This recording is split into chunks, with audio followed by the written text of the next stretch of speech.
We know what's going to happen as climate change gets worse.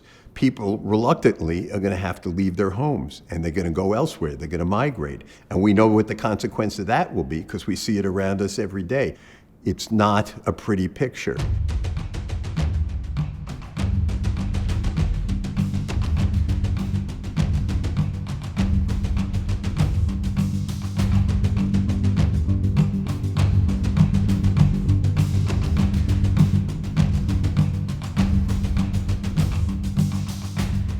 A climate refugee is someone who's moving away from the coast, decided to pick up and leave because they've seen too many floods and their home has been wiped out.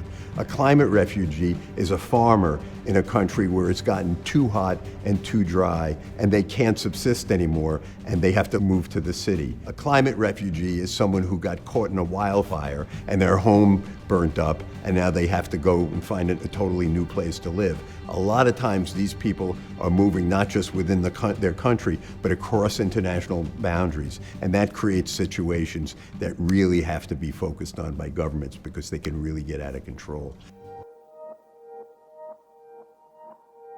My father was an immigrant. He was running away from the Nazis. Half his family, his extended family, didn't make it, and they were murdered. And I grew up in an atmosphere where those who did survive were my family.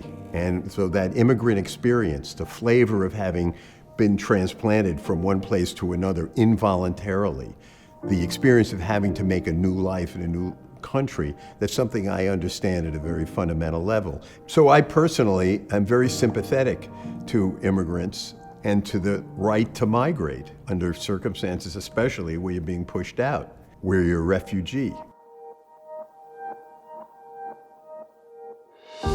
So it's possible by later in this century that there could be tens of millions of people displaced from their homes because of climate change. Some of those people are going to move 25 or 50 miles. Some of them are going to move within their own country a few hundred miles.